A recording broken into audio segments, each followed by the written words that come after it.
Hi, are we live? I think so. Wait, did I not set up a thumbnail or my... I did not set up a thumbnail. Why not? Well, I mean, I thought I did. And I'm hearing so many echoes. This is terrible. You know what, let me just set up a thumbnail now, even if I... Wait, where is there no... whatever, this is stupid. Sure, yeah, let me see. How do I even do this? Yeah, and then I don't know. I thought I did stab a thumbnail. I guess not. Okay, sure. Yeah, let's just do this. Yeah. Perfect. Now there should be a thumbnail, right? So this. Oh wait, no, I need to save. How do I? Okay, I am very. Wait, I can hear myself like 3 times. Because I'm monitoring this. Let me see.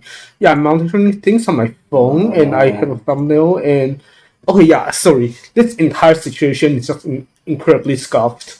Oh, I'm hearing myself. Okay, yeah, you guys can hear my BGM. Otherwise, I will have to restart. Yeah, this is red, but I think this is fine. Like, I sound fine through my monitor and through the however many copies of echoes I heard just now.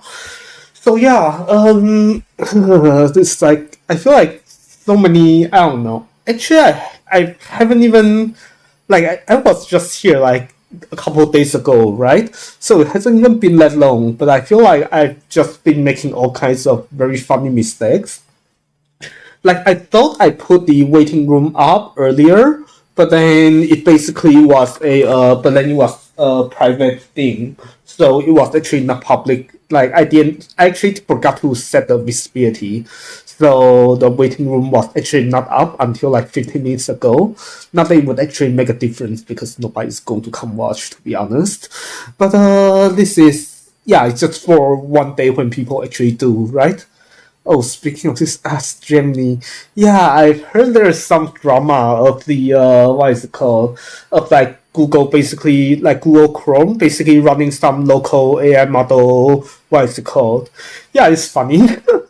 But anyways, yeah, let's actually do a lecture prep for a little bit. So I promised that I was going to do face cam for this, but I think I will do it like next time when I'm actually running through the entire thing. Because right now I'm actually not done with making the slides yet. Yeah, but actually let me just do a very quick what is it called? Let me roll this. This is like very well, I mean I love it, but it is loud. Like it's louder than my what is it called? Louder than my audio monitor, so I'm just speaking louder and louder. This is not good. I need to actually be able to hear myself. Anyways, yeah. So let's actually just do a test run and see how far, like how much material I need. Chances are the answer is really a lot, but it is what it is. Okay, so sure, why not? So we are going to be talking about quantum programming language. Why am I even full screening this? Like, I mean, I could. No, let's not full screen this for now. This is just not real. Yeah, let's talk about quantum programming languages. Okay, so there are quite a few types of this. Do I want to animate this? I think I do, right? This is so scuffed, but of course, I mean, this is prep, so of course this is going to be scuffed. I guess there was some point where I was thinking I would show up with like no slides and just making them on the spot, which is probably what this kind of streams is actually supposed to be like. But you know what? It is what it is. Yeah. So I do this, and then can I just make the thing just show up? Yeah, appear and click.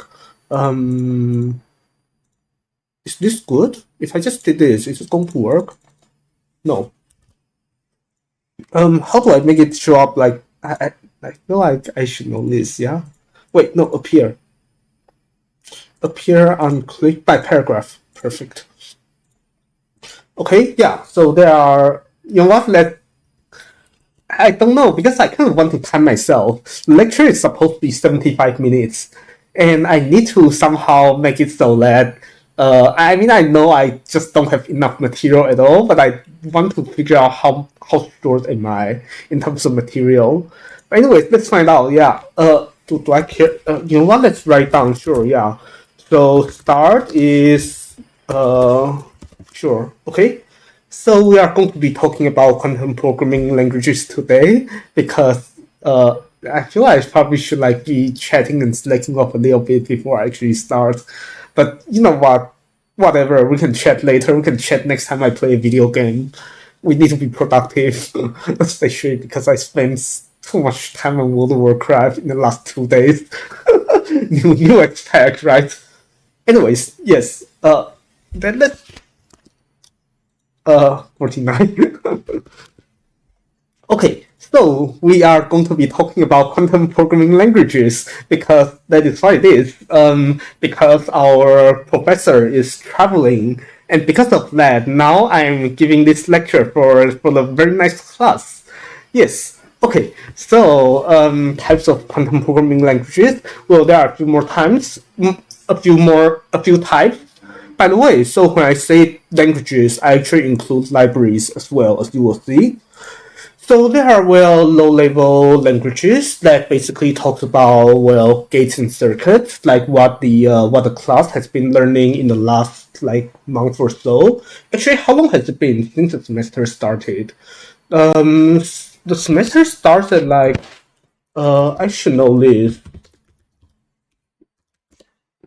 The first week of class was, I mean, we technically had like, wait, no, that's not right. We had snow days, right?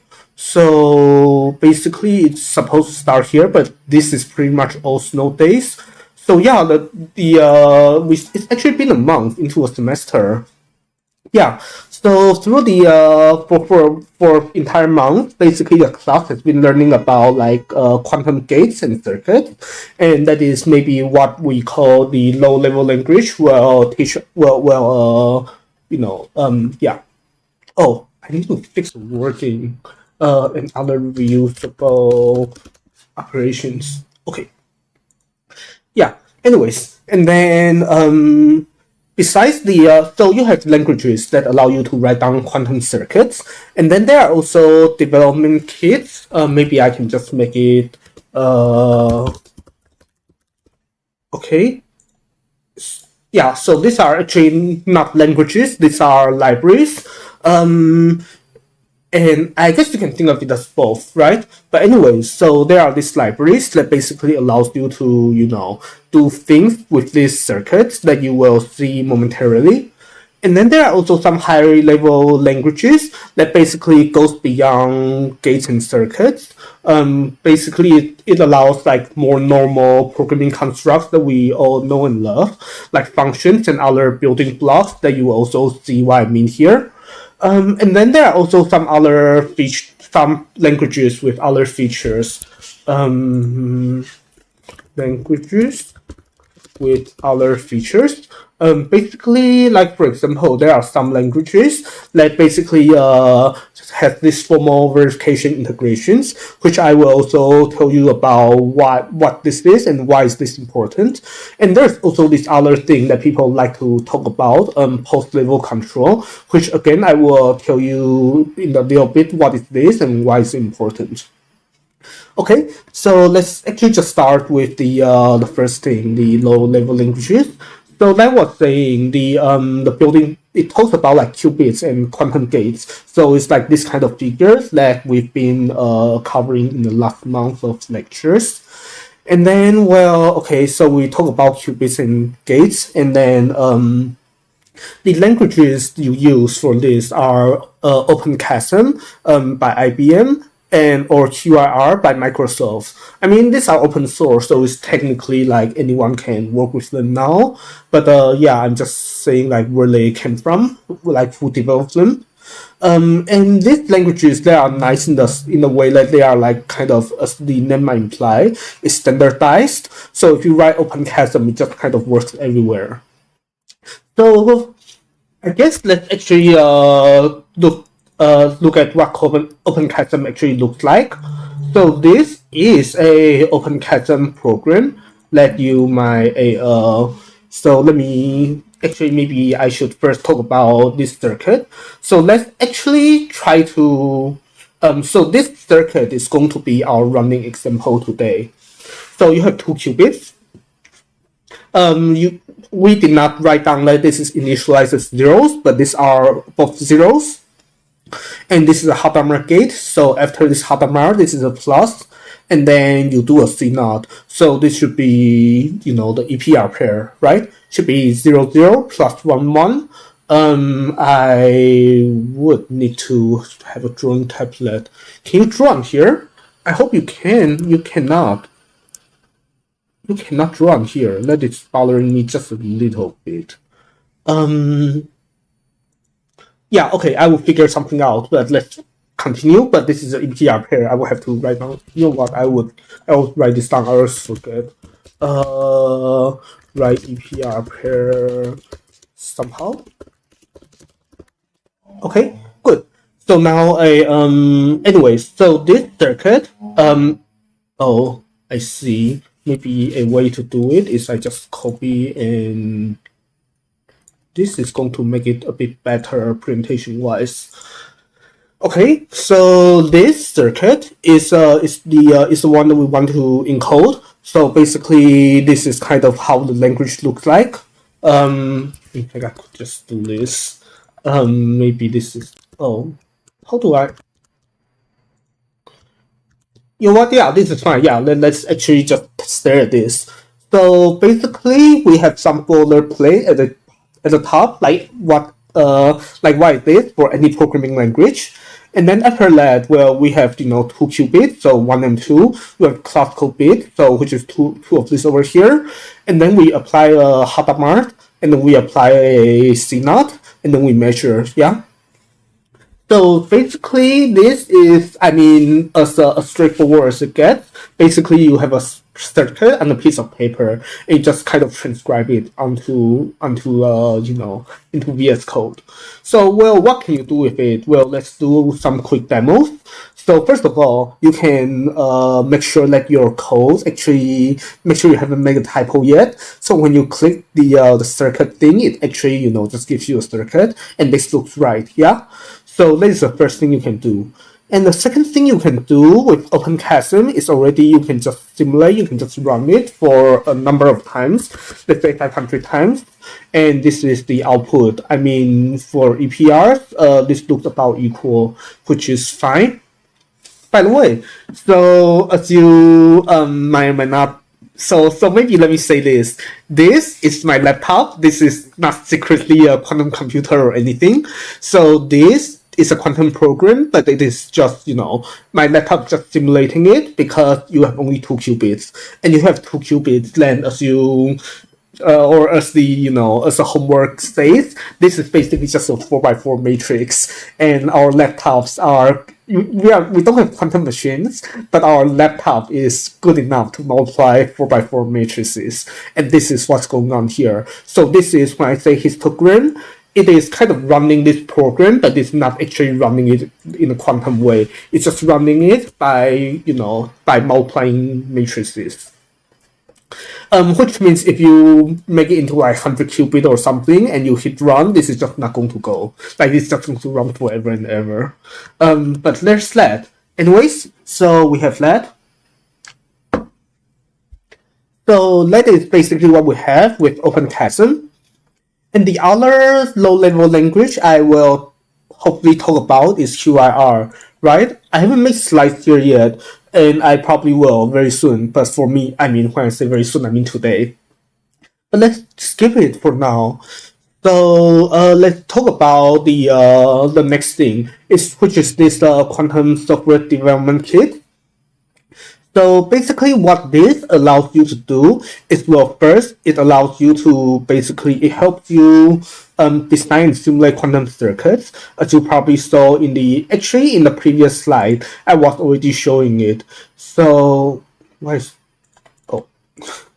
yeah. So actually, I was already secretly showing you like a lot of the things that I've shown you just now is actually already from a development kit. Specifically, the one that I showed you was from the Microsoft kit.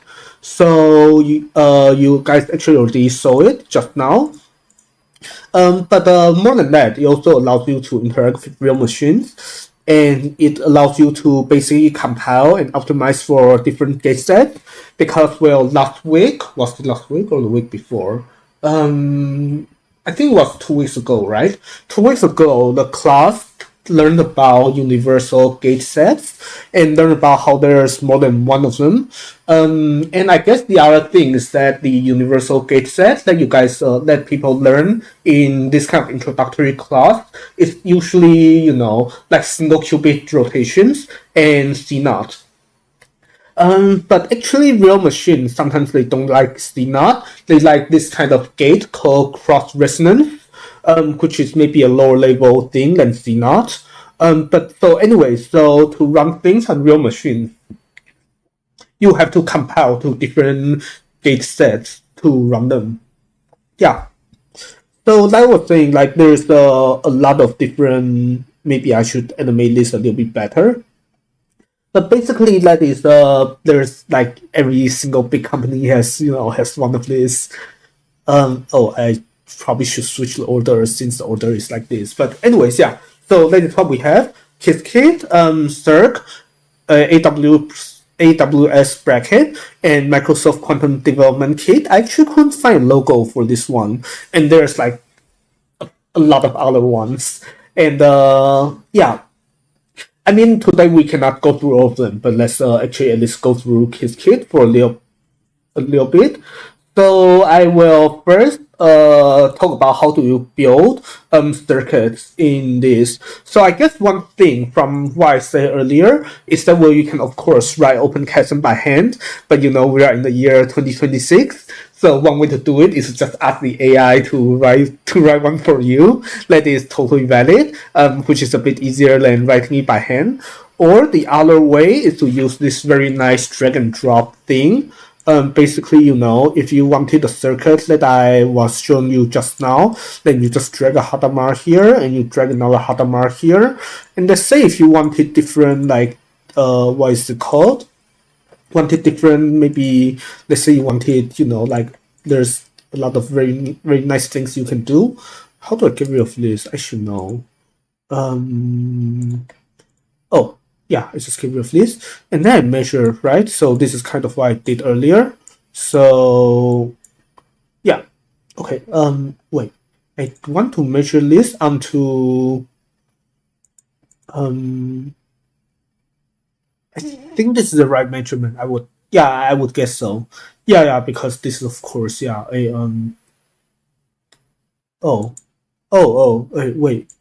No, I want to measure into like this, right? And then like that. Yeah. So there's that. Maybe I should also fix the screenshot here, but whatever. Yeah. So anyways. Yeah. So there's your circuit. And then you will realize that as I was already fiddling with, basically once you have this, then you have your OpenQASM. So this is also another way to write OpenQASM. I mean, this is the older version, but it's, to be honest, like people like 2.0 more than 3.0 anyways, for reasons that you might not, which for reasons I will talk about later. But so this is fine.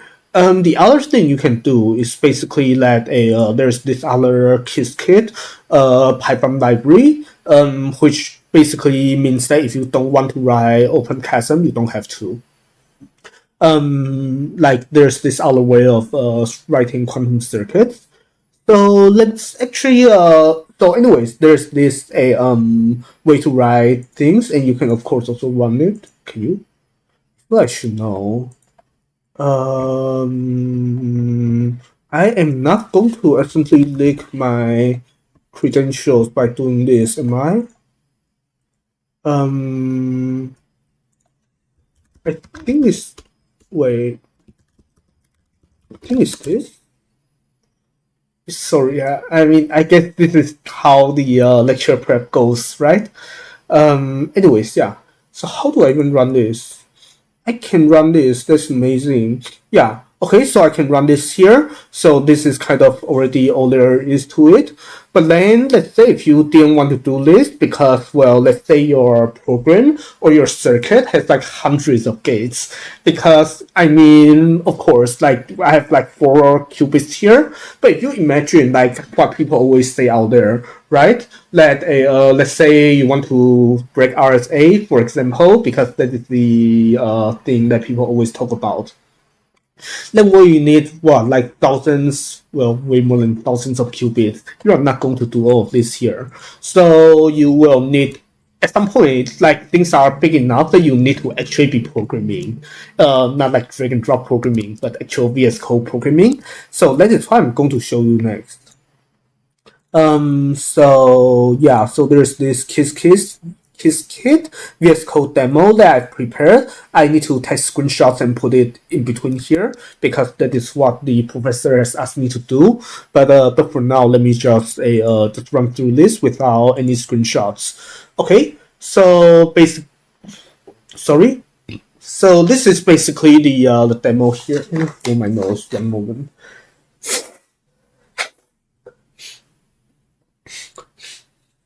Sorry, yeah. So basically, you start with this. I mean, okay. I would just assume that you guys, like a lot of you guys, either write Python or at least know how to read it. So basically, we have this I mean, this is just boilerplate, so don't worry too much about it. Just import everything, and then you define the quantum circuit as before. How do I? Oh, okay, good.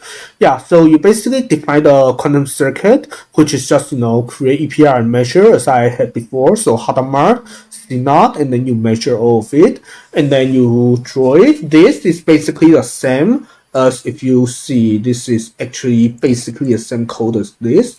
I mean, this part is just I just wrote this as 2 numbers, but then you have like Hadamard and then CNOT and then measure. So I mean, you can either write this way or write this way. There's like it's whatever. Yeah. Okay. So now you can also convert this into OpenQASM by writing this boilerplate code. Sorry, I accidentally touched mic again. But I'm actually curious, is this also... Okay, yeah, I kind of... Sorry, I was kind of touching my laptop to figure out like which part is the mic and which part is just a speaker, because this look like... Yeah, I don't know, laptop looks funny. Anyways, yeah. Okay, so with this quantum circuit, this QC, you can now just, run some boilerplate code to output OpenQASM. There's a way to also read OpenQASM into Qiskit, but maybe I will skip demoing that for now. Just believe me for that.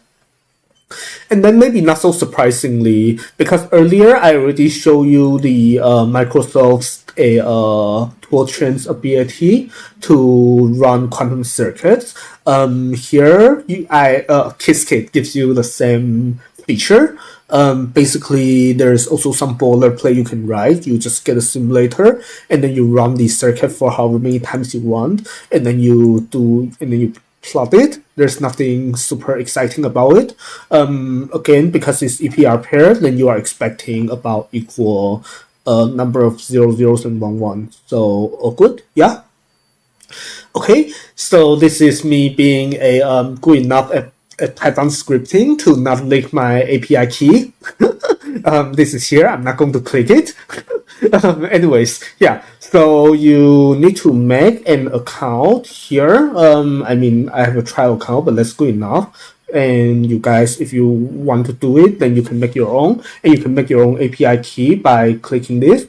And then you basically, do this. And then you log in, right? And then once you log in, you can just run this circuit on the real quantum machine. And when I say real quantum machine, I mean actual quantum computers. This is very exciting, isn't it? So yes. Anyways, so by the way, this is all free, which is also make it even more exciting because free things are good. Anyways, yeah. So you basically just write a bit more boilerplate. I feel like I'm just going to say everything is boilerplate today because that is unfortunately what it is. So you have this Qiskit runtime service thing, and then you basically figure out what machine do you have. Basically just pick the least busy one because it's like this. Because I mean, right now I don't have any preferences because I'm just demoing. If you guys care, I need to close BattleNet for the actual thing. For now, it's whatever. I mean, yeah. Anyways, it would be so funny if it pops up during the actual lecture, but please don't. Oh, by the way, so I'm actually lecturing to like 70-ish undergrads. I mean, I don't know how many of them have started skipping class, so I don't think I'm actually going to get 70. But who knows? I might. We'll see. Yeah. So, anyways, yeah. So, I mean, of course, different machines have different number of qubits and different Oh, maybe I should also note machine choice. Yeah. Okay. So different machines have different universal gate sets, different number of qubits, and maybe different connectivities. Meaning like geometry, meaning that you cannot just pick arbitrary two qubits and do a CNOT because sometimes you can only do the CNOT gate to two qubits that are physically close to each other because you have this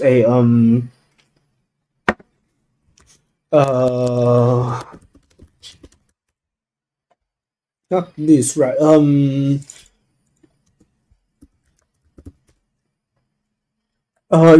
Yes, this. Basically you have a yeah, I knew like heavy hex latest thing. Mention heavy hex lattice. But anyways, yeah. So the idea is that like a lot of like basically only the qubits that are connected together, you can do a CNOT. It's like you cannot just do an entanglement gate from all the way up here to down here. Or I mean, you can because you have a universal gate set, but you don't want to because a CNOT between this and this is actually like 1, 2, 3, 4, 5, 6, 7, 8, 9, 10. And you don't have like you're going to have a very big circuit, and you will be very sad. Anyways, yeah. So here for the sake of demo, I'm not doing any of it. I'm just picking a random one. Sometimes you would care. Yeah, okay, anyways. So now you will actually maybe I should also show the error message on what happens if you did that. Yeah, maybe what happens if transpilation is skipped. But yeah, basically now you have a machine, you need to transpile it into a set of gates that the machine accepts. And it turns out the machine that we grabbed, it likes Z rotations and whatever this funny gate is, and also DZ gates. So it doesn't like CNOT. It changes CNOT into this and changes my Hadamard into something that looks a bit more funny like this. Yeah, so that is basically just why it is.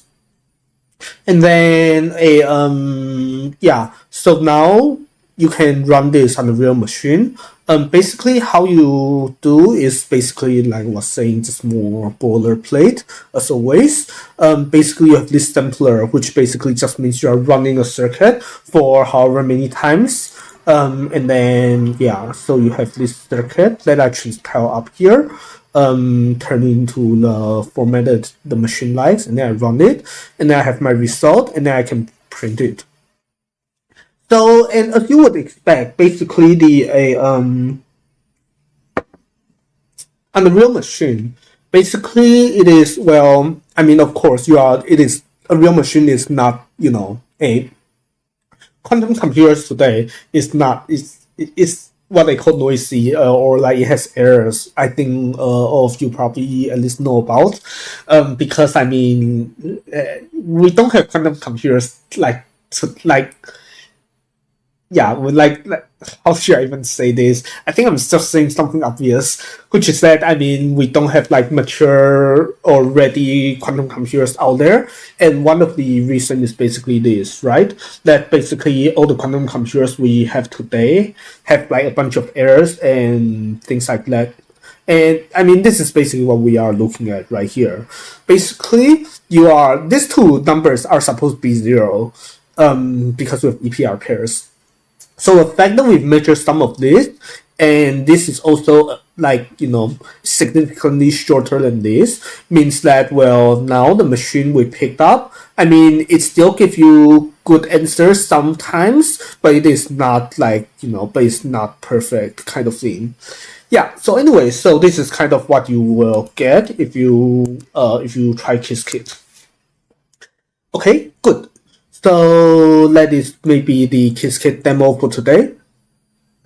I'm not going to demo the other like Circle or AWS bracket, mostly because I don't have as much experience with it myself. But I mean for you guys, when I say you guys, I mean for the class project, not actually you guys as in the people who are watching the stream. Unless you guys are doing a project too, why not, right? But yeah, like for the class project, you of course are free to use any of this. Chances are some of them might. I mean, Qiskit is really popular, and maybe for a good reason. So maybe I would still recommend it just because of the reputation. But it's between Qiskit and the Microsoft stuff. I would recommend one of these two if you are doing a programming project. So yeah. Anyways, let's go on. So let's also talk a little bit about the Microsoft toolchain and about their programming language, Q#. As you might know, they have this Microsoft has this programming language called C#, and well, I guess this is what they do, right? Because it's quantum, so now it's not C#, it's Q#. Yeah, excellent. That makes sense. Okay, so just drinking a bit of tea. It's ginger tea, by the way. It's quite nice. Yeah. Okay.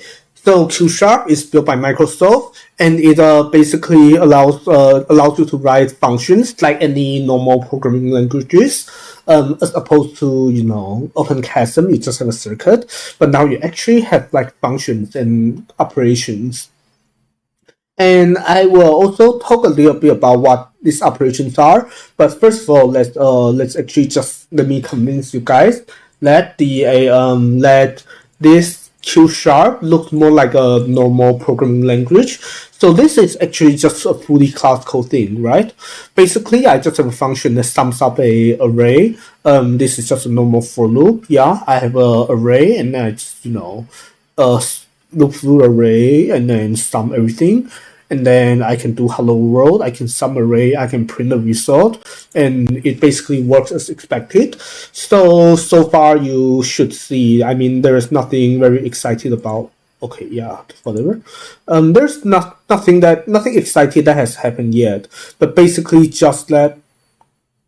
Wow, that's slightly annoying. Yeah. Anyways, that's fine. Yeah, I don't know why it always just automatically kill my terminal. I think it's because the thing insists that you must have a VM. But anyways, yeah.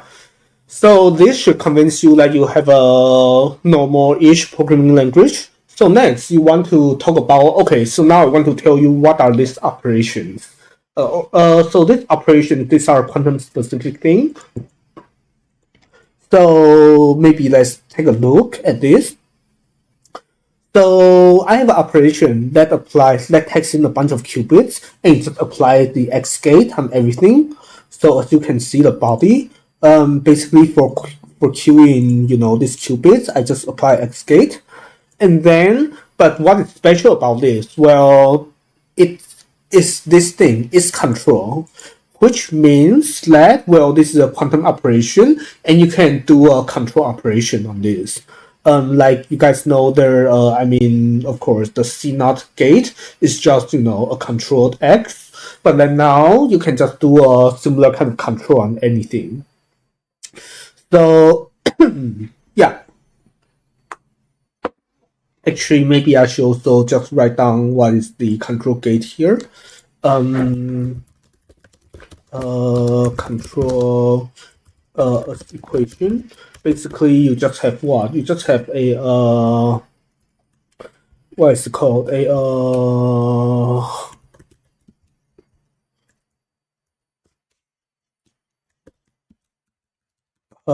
CU of this is equal to, well, I mean, I can just do this, yeah. This is this, and control U of this is, yeah, I probably want to write down something like this. Yeah, so anyways, this is just how controls work. Yeah, maybe I will just have to, okay, so yeah, anyway, so what is going on here is that now I have this operation that applies all x gates, and then now I can that applies like how many copies of x gate, and look at this function now. So basically, or maybe let me just first say what am I trying to do here. So I want to you know what? Yeah, I should just do this. Maybe this is a better way to do a lecture, I guess. Yeah, this might be decent. Let me think. So I do this, I zoom out a little bit, and then I want to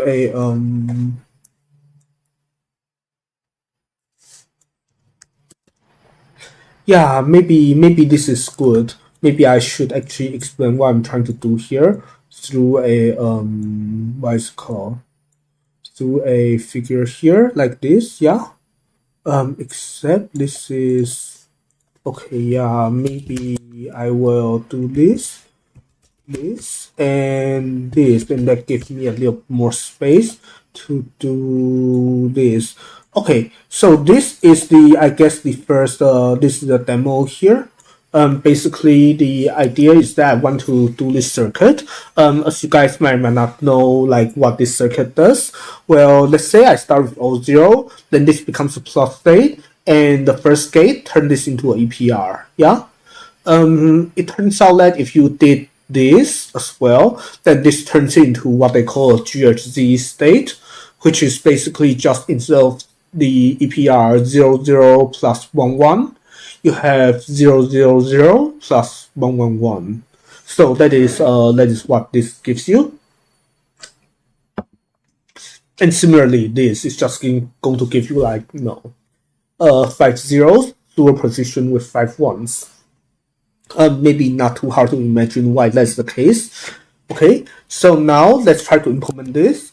So basically what I do here is that now I have the top wire. I apply a Hadamard here first. And then I control on the first wire. I apply the, I apply OX on all of these wires. So this is this. Yeah. Basically I control on this, apply OX. So this is control X on everything. And then now I just measure everything, and it turns out that for quantum things, this is insisting something funny. It's almost like what you learn in like freshman or I guess sophomore C programming course. Oh, the indentation is a bit strange actually. Let me do this. Yeah. Okay, it's almost like the freshman or sophomore C++ or C course, where basically the professor insists that you need to free all of your memories before the programs exit, even though there's probably never an actual point of doing that. But yeah, same here. If you don't free everything, the compiler is just going to complain. So basically, you free everything, and then you return the mentioned outcome. So let's actually just run it to see. I mean, this circuit is just this. By the way, this is you saw it just now. This is actually kind of nice because then you get to collapse the functions. Yeah, and if you just run it once, then you're just going to get a single result, which is maybe not as informative. But one thing you can do is basically like we did before. Let's just do a lot. Then you are going to get this very nice histogram. Basically, you are going to get a this is GHZ, so you kind of expect this, and this makes sense. Yeah, you either get all ones or all zeros. You don't get anything in between. Yeah. Okay. Oh, by the way, you can play with like noise model or QB-Lost, but I don't. Yeah, I'm not doing it right now. Not my current research. I should just say I'm not too familiar with this, so that's why I'm not doing it. But I believe you guys can. Okay, when do I? Wow. Okay. Okay, I guess that means I really don't have enough material because like so far I'm basically almost gone through all my material and this is a half an hour only. So I need to do one lecture prep. Yeah, but anyways, let's finish. Okay, so let's talk about other more exciting languages as well. So basically you have this verification thing. So maybe let me first tell you about one challenge that people would always face when they try to write quantum programs. Because okay, so here's the thing. Like when you try to do quantum programming, I guess of course we can go back to the example earlier with Shor's algorithm. Because at the end of the day you are writing a circuit that has, that comprises of maybe hundreds or thousands or even more gates. And you are not going to write down every gate by hand. I mean, even if you could, like if you are determined enough, then because it's very hard to debug, then who knows if what you wrote is correct. And this is basically what this is, right? That you have a very big, maybe quantum circuit or maybe very big Q-sharp program. And the desired specification for Shor's algorithm is, of course, integer factoring, right? So with input being P times Q, you want the output to be either P or Q. Yeah, okay. So then basically this is kind of how you do software testing, is that now you do have some test cases and you try to run it to see if your result is correct. But then the problem is that, well, yeah, classical simulation is expensive. So because otherwise I mean you cannot run the quantum. Like, I mean, I've been doing it today, but in general, that's because I don't have that many qubits today. Like, everything I've shown you is like less than 10 qubits. Because like in general, if you have like hundreds of qubits, then you cannot run on a classical computer. That just doesn't happen, for obvious reasons. Because these things that we are using right now, this is not classical. I probably should not actually hit my laptop. But anyways, these things are like, yeah, these things is not quantum, and you cannot realistically expect them to run quantum programs. And you guys also saw just now the quantum computers that we have today, they are not, they are not so good. So if you just try to run them, then the result is going to be wrong. It's going to be wrong, and then you would not know if the result is wrong because you have a bug or because the machine itself is bad. So there's that. And then, of course, a runtime assertion also doesn't work. It's not like you can just, print out intermediate values because then you measure it. To do that, you have to measure, but when you measure, your state is gone, of course. Okay? And same with like output analysis, like, sometimes you need like, let's say you are doing some other kind of quantum, like, I don't know, quantum physics or quantum chemistry program, then sometimes you need to know if it's correct, you kind of need to look at the output distribution. I mean, even just now, like this, the histogram has only 2 bars, so you can just, stare at it. These 2 bars are about the same height, so my program is probably right. But let's say if you have like hundreds of possible outputs or even, more than 100, then it's hard to, then you kind of need to run the program for enough number of times to know if you, to have a reasonable looking histogram, and maybe it's too expensive. So basically, like the problem that we kind of have, basically programming is hard, that you guys hopefully already know. Sorry, you pull my nose.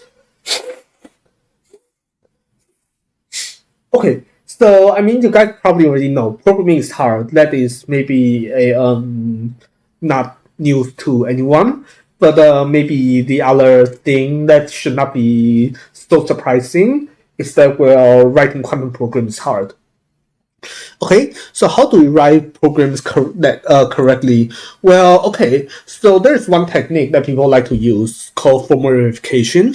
It's also what I'm usually that's also one like what I'm doing as my research projects with the professor who is teaching a class. So yeah, okay, so I guess for more verification, roughly speaking, these are like kind of like assertions, but then instead of checking them in runtime, like try to throw an error if things look wrong, these assertions are through some magic that you will learn in later in your career. Basically, these assertions are checkable in compile time, so you already know if the assertions are true before you even run the program. So, for example, maybe just to give an idea on how these kind of things look like. Again, this is not quantum yet. But basically, I have this function that basically just returns. I mean, this is the name of the algorithm. Basically, this is a more efficient way of finding all prime numbers. Basically, it just says that well, now it takes a number as input and returns all the primes up to that number. And the requirement is that the input has to be, a sensible input. Because if it's less than that, there's no, yeah. And then I can assert that the output must contain only primes. So specifically, if a number is between 2 and n and is prime, then it is part of the output. Otherwise, if it were not a prime, then this is not part of the output, right? Because it's if and only if. Yeah. So this is one thing that we can assert, and the other thing we can assert is that this thing is in order. Yeah, so this is kind of what this kind of assertion could look like. So in a quantum case as well, of course, you can imagine that instead of saying this, you can just say, okay, you have a short algorithm thing, it takes in a number, and then it returns another number, and you can assert that the output divides the input. And the output is not the input itself, kind of thing. Like you can always assert this, and then you want to. And what kind of magic do you use to make sure that this is checkable? That is maybe the hard part. But yeah, so and this is I guess basically I just in terms of programming though, I just kind of want to say that there's programming work down here. I'm not sure how many of you have heard about this rock prover, which used to be a different name, COQ, but basically nobody know how to pronounce that, so we just changed the name to rock.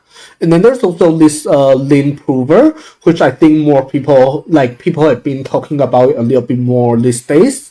Actually, yeah, I'm kind of curious. Maybe when I'm doing the actual lecture, I would actually do a show of hands to see if how many of these students have heard of either this or that. Yeah. But anyways, so there is basically a way to program Rock or a way to program Lin so that they like libraries. Yeah, I should say there are libraries in both Rock and Lin that basically defines a bunch of quantum things and allows you to prove some quantum facts. In fact, maybe one of the demos that I haven't created yet, I might just create today, is to use Rock to solve one of the homework problems that we've given to our class. Yeah. Okay. But anyways, so maybe I should just say what has been done. Yeah. So in fact, what I said earlier, the motivation example, that actually corresponds to one paper in our research group. So basically, let's think of it this way. So we, as in our research group, has this very, very big quantum circuit. We've written this very, very big quantum circuit that is, basically open chasm. In fact, it is open chasm, but it's also verified, so we know that this OpenQASM circuit, even though it's like thousands of gates, we know it's a correct implementation of Shor's algorithm. So it does factor numbers, like there's no programmer bug in that huge circuit. So that is one of the things that we've done. And then we're also using this Lin theorem prover to study quantum error correction. And then there are also some other literature on this. But yeah, so there's that. The slides will be public, so I guess both in the lectures and also I probably actually make this public on the WISE code as well. So if anyone is interested, probably can watch. I mean, can click and find it. Yeah, and the other thing that people like to talk about, there's a demo in between that I haven't written yet. Yeah, maybe let me just quickly say this.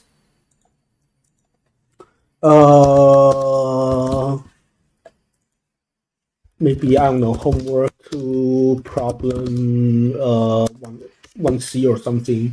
I think 1B is the one I wanted to demo, which would be, I mean, you guys will know what it is in a moment. Yeah. Maybe I should just say rough proof of a homework 2, problem 1B to do. Okay, so there's that. And then there's also this other post-level programming thing that people like to talk about. But basically, here's the thing. Let me see if I can chat while doing this. I cannot because I'm blind. Where's the animation? I'm so bad at making slides. Okay, so yeah. Yes, so I guess one thing that you can say or you can ask is, well, what are quantum gates made up of? And then I guess one answer will be, well, pulses. Basically, the idea is that instead of having these gates, you actually have this, of course, qubits are, let's say you have like superconducting qubits or whatever, then you have some kind of circuit, some kind of like LC circuit or something that you might or might not have learned in this LC oscillator that you might or might not have learned in some basic physics class, but basically a quantum version of a LC oscillating circuit. And then basically you would need to apply some voltage to the circuit, and that is basically what this is. Like, you basically have the timeline here and how much voltage you want to apply to this LC circuit to kind of make your superconducting qubit do stuff as in do a quantum gate. Okay. So anyways, so sometimes you want to go below the quantum gate level and actually deal with pulses. And if you do, I mean, there's a lot of reasons why you want to do that. Well, one of them being that you're literally building a quantum computer, so you are, it's like kind of like right now we write our C++ program or Python program or whatever, but somebody is building our CPU for us, kind of thing. So it's like and those people who are building CPUs are, not writing Python for sure. I mean, they probably are as well, but those people are also writing Verilog. And this is kind of scenario that if you want to participate in building a quantum computer, then you kind of cannot get away with without thinking about these kind of things. Okay, so, and if you want to do like post-level stuff, then there are also a bunch of tools that you can use. I will just talk about RISC-Q since this is basically a latest project of our research group as well. Our flagship project, I guess. Okay, so basically we actually have a kind of a C library that allows you to just define pulses relatively easily. So for example, well, pulse of course is frequency. First of all, this, as you might know, this is I mean, this is literally C syntax, and that is not and that's not a coincidence. That is because this is actually C code, and you can actually compile it using any kind of standard C compiler. So basically, this is like a what our group has done. We basically gave you this library, so anyone who wants to do post level programming, they can just use C. They can just write C for it. Yeah. So specifically, when we talk about post, of course, it's like this kind of like a voltage thing. This is like waves, right? Because everything quantum pretty much is, because wave particle duality, some low level reasons. Maybe just trust me for now. And because you are dealing with waves, even photons are waves. If that is any, yeah. No, I don't have to say that. Basically, you have an LC oscillator, and if you have LC oscillator, then that thing is a wave, because it does physics things. Oscillator does oscillating things, wave things. If you squint hard, yeah. Anyways, okay. So you have some wave frequency. Basically, has to correspond to like how fast your LC oscillator itself is oscillating, and then you need to say when are you starting to do your quantum gate. And then, okay, so you have frequency, you have phase, and then you have amplitude, because you want to make sure you don't want to hit your qubit way too hard or not so hard. And then you have post envelope, basically these Gaussian looking things, because if you did just a square wave like this, then, well, the thing is that things that when you say you want something to be square, it's never actually square, because that is just how it is. Then you will end up having some some drop off over here. Like if you specify something that looks like this, you are going to get some. You are not actually going to get a sharp corner. The machine will always give you something that is like curve here and also another curve above or something. I should just figure out a way to draw it. But anyways, because of that, now you want some kind of Gaussian looking, thing here and Gaussian looking thing here. And that is basically what you do here. And then duration of a pulse. Yeah, like how long do you want this to be? Basically, you can just specify a pulse and run it, kind of thing. And the other, I guess, tricky thing is that this thing will have to be running on FPGA. The reason being that if you try to, if you try to just run this thing on the laptop or something, then that is too slow. Because then now you have a bunch of network delay between your laptop and your quantum computer. And maybe even, and not just that, right? But your laptop has, its operating system. It has, it has like thread scheduler. It has like hundreds, if not more, like a lot of processes running on your laptop. So there's this thread scheduler thing, and who knows when is your thing going to get your turn. Chances are by the time it does, the qubit might have died already, because qubits don't stay alive for very long, as you might or might not have heard about by now. So because of that, now you need to run this on FPGA, doing this like bare metal programming to kind of get the most efficiency out of this. So because of that, now that is, I guess, another contribution of this project, is that we basically just did a lot of hardware design to make it happen.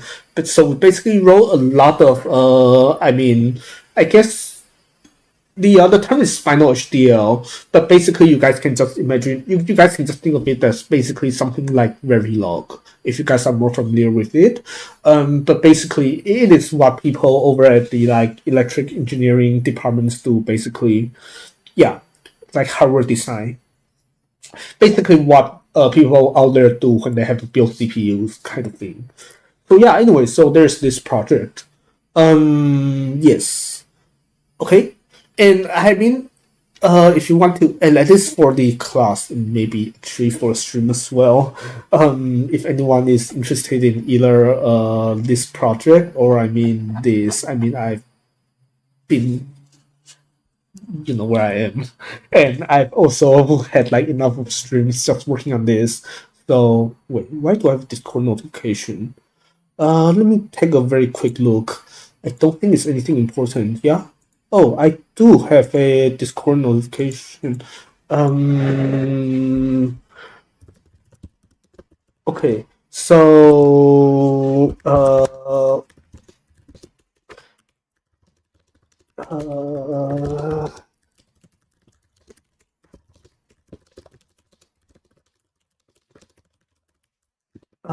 okay, yeah. So, oh, I need to close this, or at least not a what is it? Okay, now going back to screen sharing. Okay. Oh, shoot. As I wanted to highlight, I'm stupid. Okay. Now let's actually try to work on the what is it called, the slides a little bit more. Okay, so QIR. Let's actually see what we do with this because we needed to. Yeah, we need some more material. Actually, how much? Yeah. Okay. So I know that like this is how should I say it? Like I was going very slow. So I feel like I actually don't have like this is only been like what less than an hour. But I also know that if I actually do it for real, I probably would only have like 45 minutes of material. So I need a lot more. So let's try to see. At least we want to talk about QIR. So there is I need to figure out how to what is it called? Based on LLVM, yeah. Maybe I should just start with a example here. Okay, so yeah. Oh, maybe a this is Q sharp and this is QIR. Okay, so maybe I do well. First of all, I get rid of this, and then I would say that. Or do I literally just do this? Yeah, maybe I can. Maybe make this a little bit smaller. Yeah, and then what do I? Oh, hi. Yes. Hello. Yeah. Uh, keep forgetting Lux, right? Yeah. Keep forgetting how to pronounce your name. Is it Lux or Lex? I know I asked last time. Lex, right? Yeah, Lex. I think. Anyways, yeah, we're doing lecture prep right now because the professor is traveling, and so I'm giving a lecture when he's gone. Which means now I need to do a 75-minute lecture on what quantum programming languages are. And now I'm just copying random stuff off the internet and pretending I know my stuff. This is excellent. Okay, so anyway, so now we have QIR, which basically looks really ugly. But basically I should just say what this is. Yeah, so this is pretty much just a, at least it looks a lot worse than OpenChasm. And the reason why is that this is, instead of saying that this is based on LLVM, I would just say this is LLVM. How do I, no, like there has to be a easier, it doesn't give me a bullet like this. Yeah, it doesn't. There has to be, so better making slides. It's this, right? Okay, yeah, there has to be a much easier way of doing. Oh, it's just this, yeah. Okay, yes, yeah, yes. I remember you explained explain. That's how you explained last time as well. Yes, yeah. The pronunciation. Maybe I should learn how to read the people's comments. So lex, as in laxative. Yes. Okay. Yeah, okay, so now what? Now I want to say that this is basically just a, what is it called? Based on LLVM. Yeah, I just say based on LVM, and the reason why it is based on LVM is because a yeah, okay, so why comparable with compare Clang compatible with Clang for classical simulation. And then the other thing is that a LVM path easy to optimize using LVM path um, infrastructure. Um, optimize optimize using standard LVM path infrastructure. Optimization is optimization with standard. Yeah, okay. So basically, you just have a lot reasonable. I mean, the language now looks terrible, but looks absolutely terrible. But at least it gives you oh, maybe I now I can just combine these two because now this is.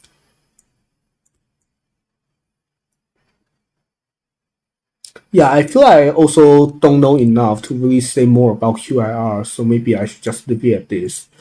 Yeah. Okay. So now, it's just a little bit bigger. Yeah. Don't know where. Yeah, whatever. Just close enough. Okay. So yeah. Oh, maybe I should also say this is another Microsoft developed by Microsoft together with Q Sharp.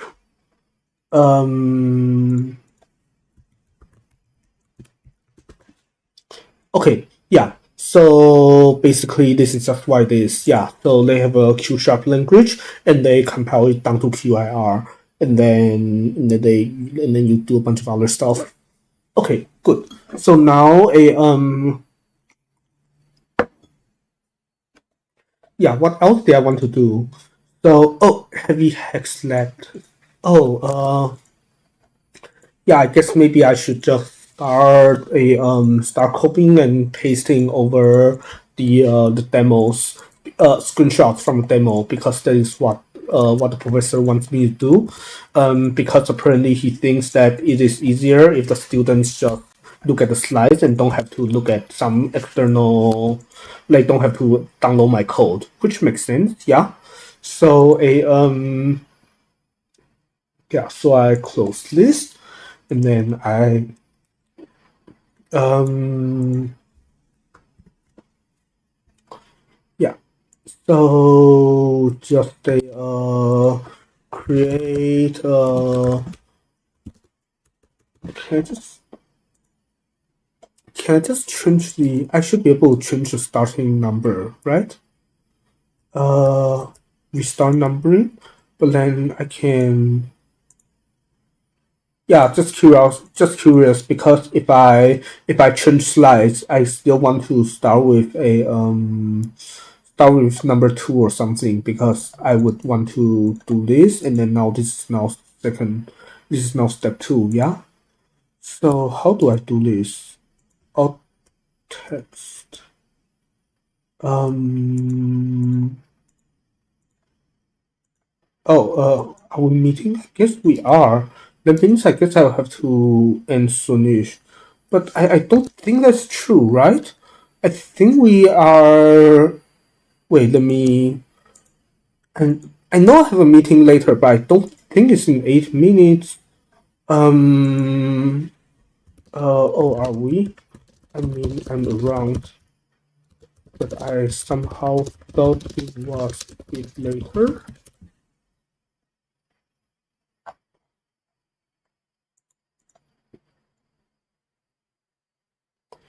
Um.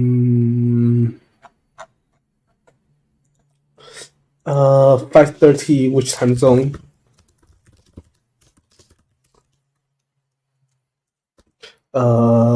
Usual complaints. I give my usual complaint that Discord does auto conversion, but maybe not with the recent Discord drama.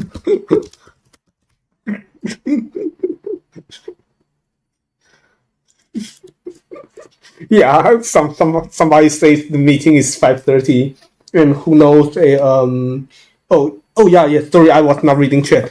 Yeah, so I'm making a lesson for people, but yeah, I should first recommend. Yeah, you're making a lesson for people. Yes, I mean this is for a class because I mean I'm a TA.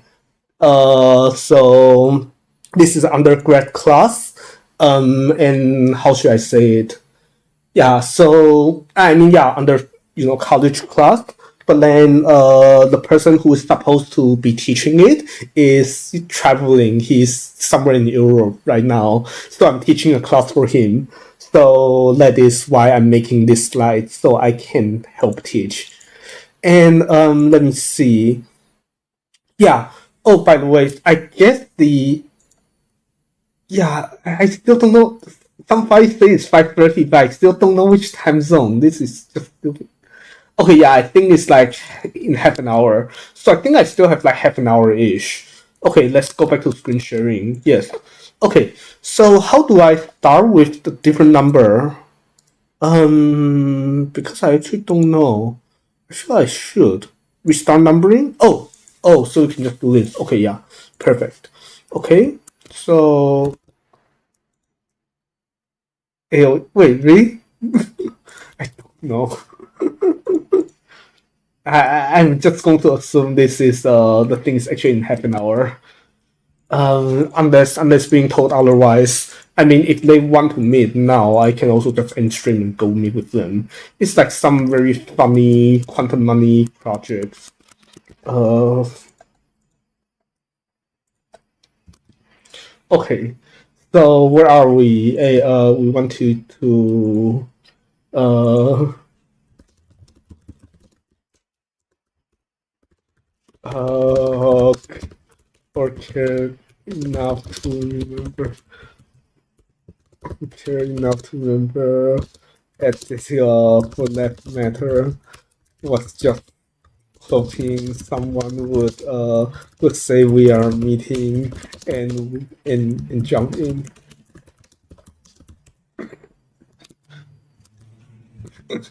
Yeah, this scout. uh because we just played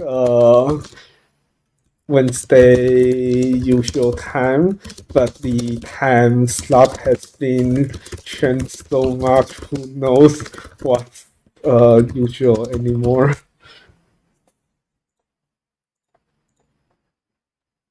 Uh,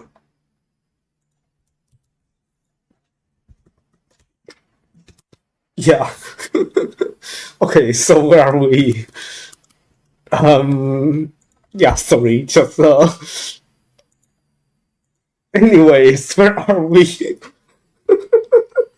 Yeah. Oh, right. Yeah. Yes. Yeah.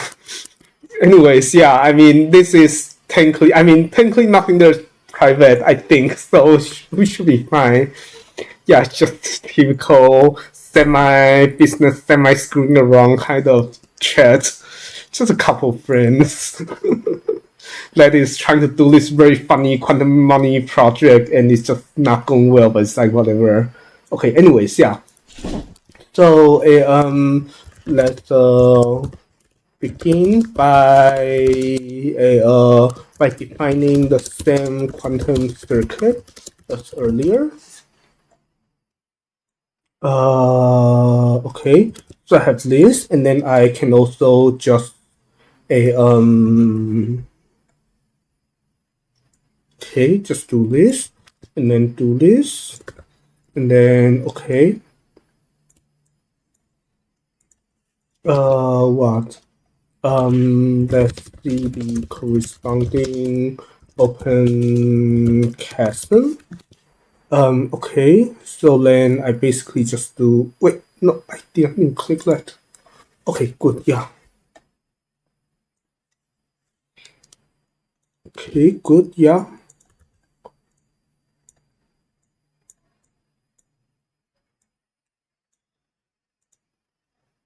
Okay, and then, yeah, the thing is that by doing this, I'm not actually adding the amount of, what is it called, um, the amount of material, which is what I really need, right? Because right now I have like what? Right now I have like a like 45 minutes of material, and I need to fill up like 75 minutes. We need for you to get a second monitor. Yes, yeah. One of these days I will. The thing is, there's just been so much stuff that I've been just kind of uh, putting off of for until I graduate. But then who knows when I'm going to graduate, like next year or something. So I probably should not even count on that. I don't know. Yeah. No, I mean I feel like that's not actually going to solve the problem because I feel like the problem is just that I mean my phone right now technically already works as a second monitor, and that is right. I mean that, and I guess talking to my other friends on the other project, I should be doing that on my phone as well. But yeah, I think that is just kind of what it is. Like I have my phone right now for reading YouTube chat, but then it is like not a yeah, but then I just keep forgetting to read it because I get distracted by what's on the screen. Let's circle it as well. With his kid as well. And then okay, so I print this.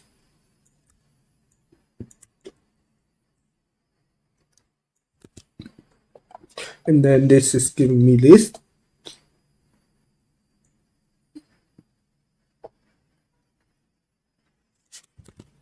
So just copy. By the way, when I did the when I take a screenshot like that, I wonder if like what does it look like on you guys' end? Like, does it actually look fine? I don't know. Okay, yeah. So anyway, so this is I don't like this. Maybe just elbow connector. So I want you to. Why is it not letting me? Can I cannot just? Oh, something like this. Yeah. Okay. Perfect. Wait. No. This is bad. Ah, whatever. Yeah. Close enough is close enough, right? Unless I make it a bit closer and do this. Yeah. Okay. Close enough. Yeah. Okay. So that is wait. How do I? Am I? What is 100% zoom? Where's my zoom thing? No, let me see zoom 100%. Yeah. Okay, perfect. Let me quickly see if people are talking on Slack. Oh, there we go. Yeah, we can meet 30 minutes. Yeah, sure. Okay, good. So now what? Now we need to do this what is it called? Okay, so we need to keep copying things over. Okay, so duplicate and then a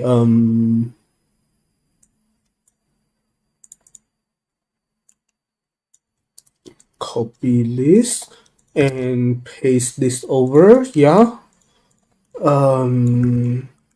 Wait. New strip formatting.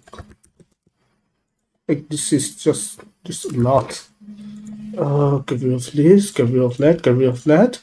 And then IBM Content Platform. Okay, because Markdown is Markdown. Okay, so I'm worried about the lecture, mostly because I just don't have enough material and I don't know what to talk about because I feel I just don't have. And I really don't know if the problem is on my side, or since I don't know enough to be able to teach the students, or if the things I'm being asked to teach is actually just not that interesting to fill up for 75 minutes. I feel like it's probably a later. Like there's really not much here.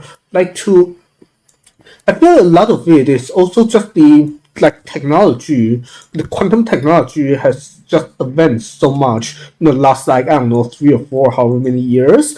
In the I mean it's always been advancing, but it's just gotten so much more user friendly in the last like 3 or 4 however many years that last time you did this lecture you need to know a lot of random nonsense to be able to program a quantum computer, but now you really don't. Like now you just need to now you just need like 10 minutes or 15 minutes of like quick rundown, and then you will be able to just start running quantum programs.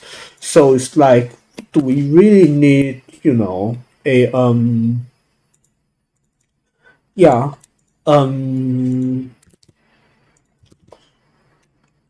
like it's like, do we really need an entire 2 lectures? I mean, I guess the funny thing, like this is not even the only lecture. We're doing 2 lectures on like quantum, like basic quantum programming, and this is just a like I just feel like there's not too much things to teach.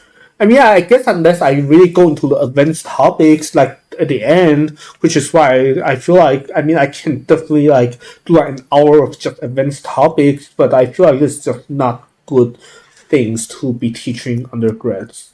Yeah, maybe let's give a personal thumbs up.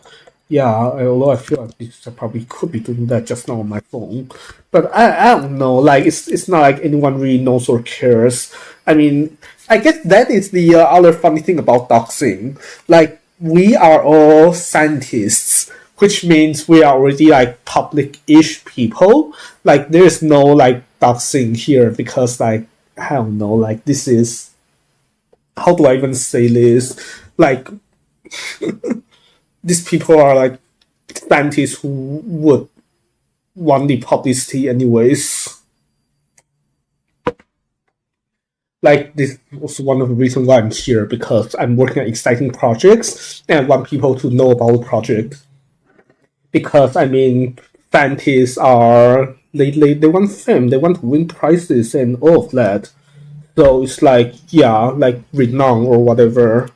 It's Van. I know it's vain and stupid, but it's just like this.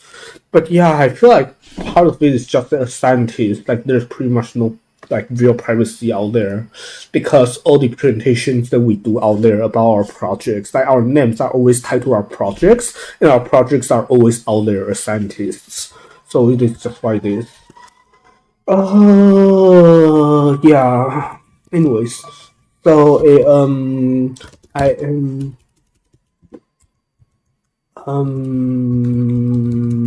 yeah.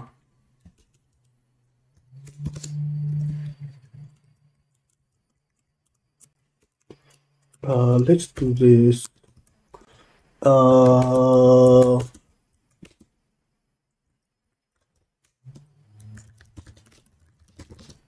Connect constraints are a number of qubits connectivity.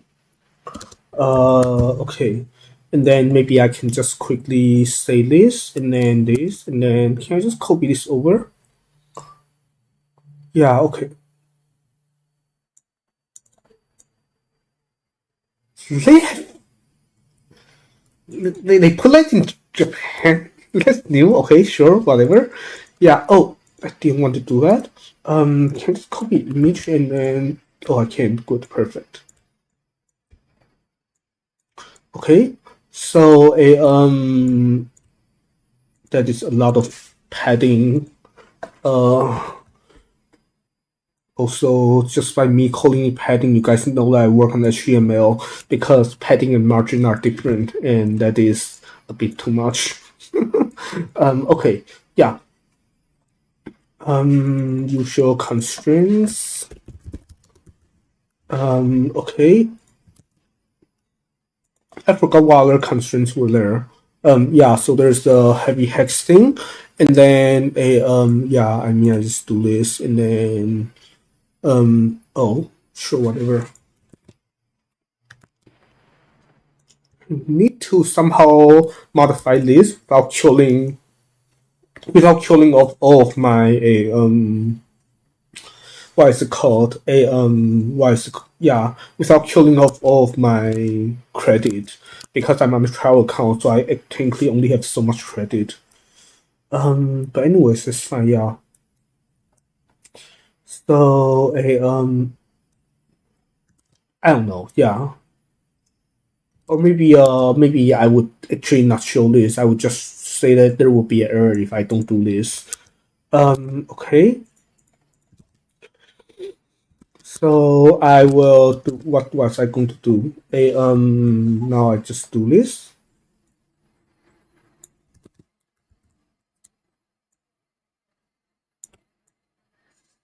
Okay, yeah.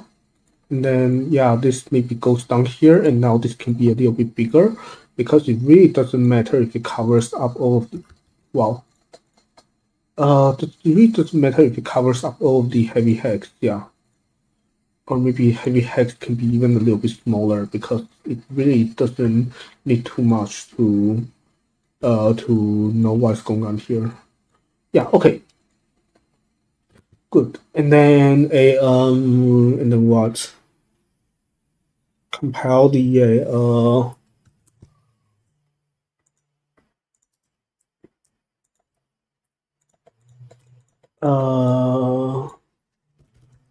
we compile the circuit down to right. Gate set. Yeah, of course. Available gates. Available gate set. Connective, or maybe I should say gate set. Okay, yeah. And then what? Okay, and then don't need this, don't need that. Down to our machine gate set, which is basically just this.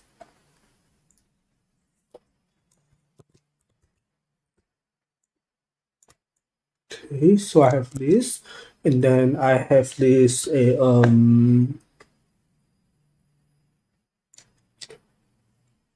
yeah, I feel like this is just a bunch of not so exciting work.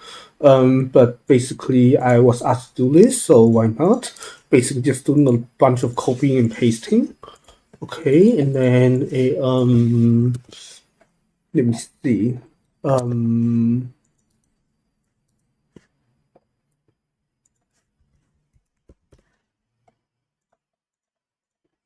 the circuit with the machine. Not spell. Yeah, I feel like this is actually maybe not the exciting part. I feel like the exciting part is wait, but then this actually just makes it so that I should learn to spend this time chatting, right? Yeah, so how are we doing? Yeah, I should have realized like a few minutes ago that I could just because I'm capable of chatting while doing this kind of mechanical task. Yeah, so I yeah, what was I saying? I know that I had like a bunch of things that I was thinking about, but then I don't remember like what is uh like I mean I feel like so much has happened in the last few days.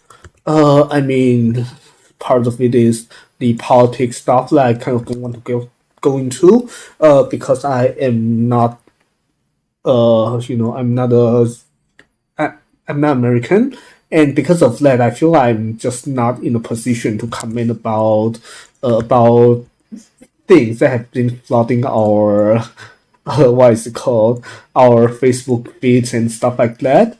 So yeah, um, yeah.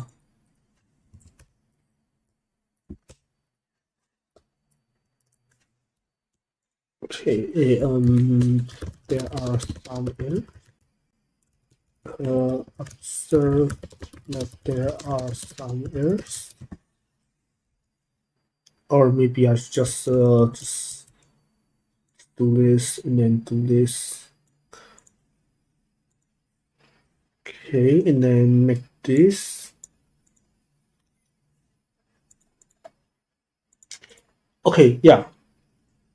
So I guess besides that, there's also, yeah, I don't know how much do I want to say about World of Warcraft.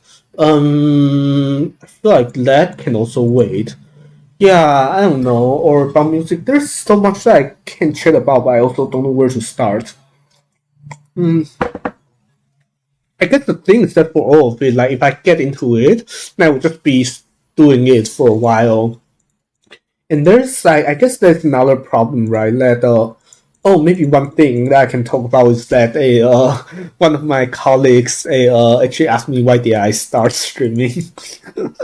um, yeah, I mean I just gave the I think I gave a good enough reason, right? That I like other streamers, I want to become like one of them, right? I mean I guess there's always the why is this? Oh, okay.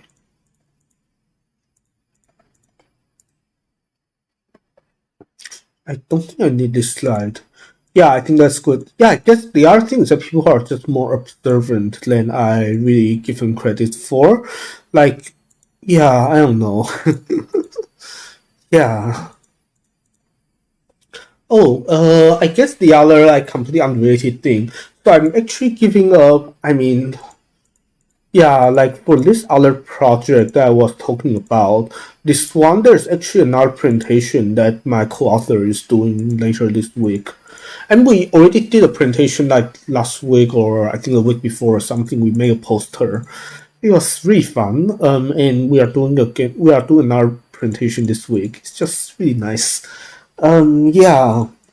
But anyways, 15 minutes. Maybe I want to spend the next 15 minutes just figuring out how to do this.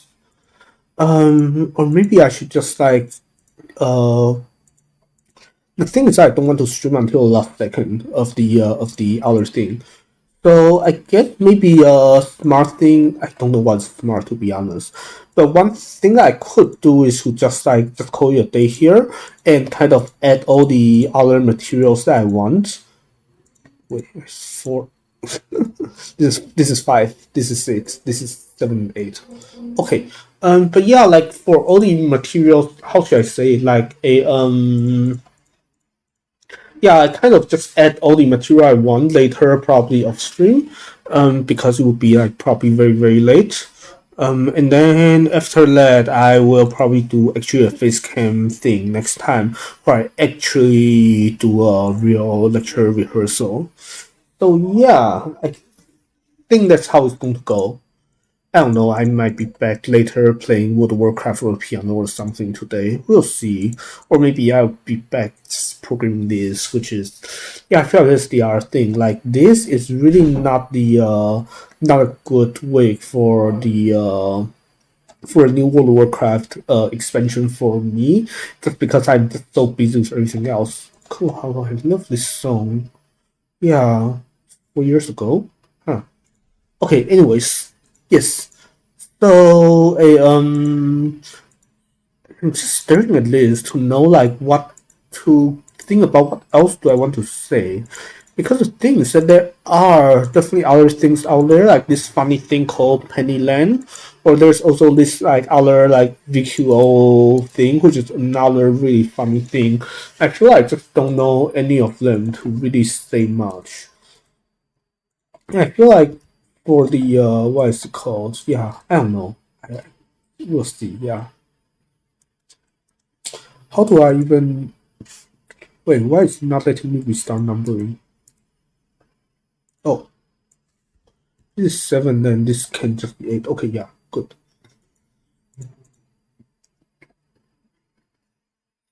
Um.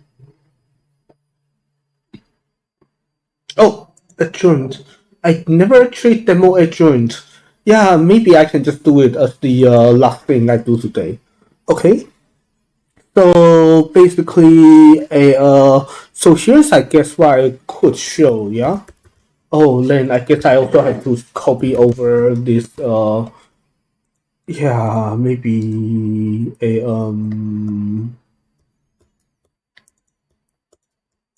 Yeah, maybe I can just do this. So choose demo classical function, and then a duplicate again.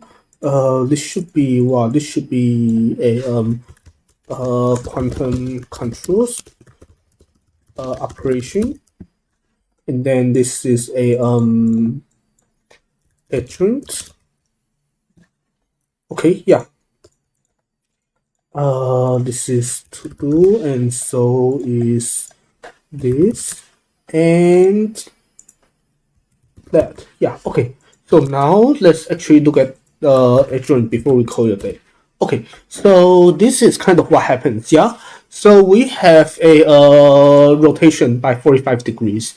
So as you might or might not know, that if I just apply this once, then okay, oh, you cannot do this, really? Wow, okay, yeah, that is way, wow. Didn't expect this to be this funny. Okay, sure, whatever. Okay, so let's say if you just did just one, well, okay, so first of all, if I did not have any of these, then I just do a histogram. No, of course, I'm just gonna get 0. Okay, and if I did a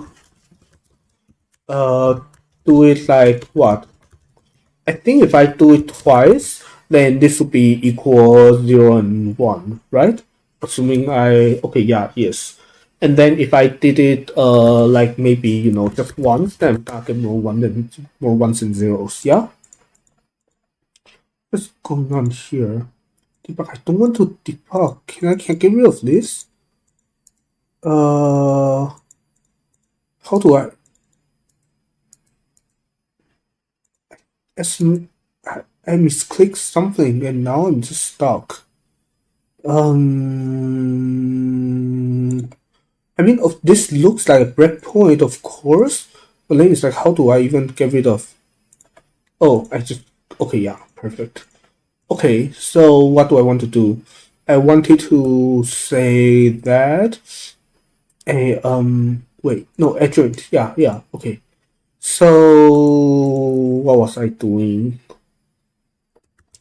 Okay, so here's the thing, like if I applied for this is actually 5 times, yeah?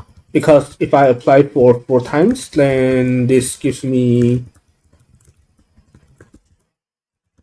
Yeah, okay, maybe this is what I want to show. If I apply this for 4 times, then I'm gonna get all ones, yeah? Because then this is a high rotation, and this gives me, it just flips the qubit.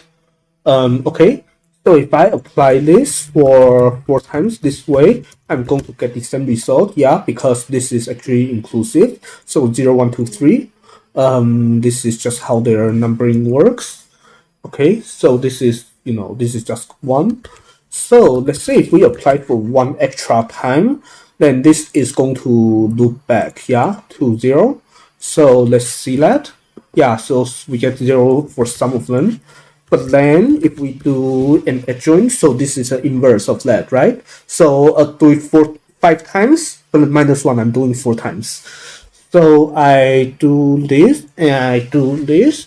I should be getting this again, yes, and that is exactly what it is. And if we look at the circuit, then you see, yeah, basically I just get to, yeah, you see I'm running it for like 1, 2, 3, 4, 5 times. And then I am doing this, you see this stagger thing, which basically just, I do this, so this and this cancel each other out, and I'm just applying this 45-degree rotation for this many times. Yeah. Okay, so this is what it is. Okay, so I don't know. Yeah, I think I will just do this and hopefully rehearse next time. But for now, and probably also talk about this a little bit more, figure out how to. Yeah, I feel like the for my own project, there's gotta be some ways to like I should know how we presented this. I mean, I guess one way to do it is to just skip looking through this, and there's gotta be things that like good stories to tell here. We'll see. But anyways, yeah. So for now, thank you all. I will see you all next time. Yes. So what do I do this?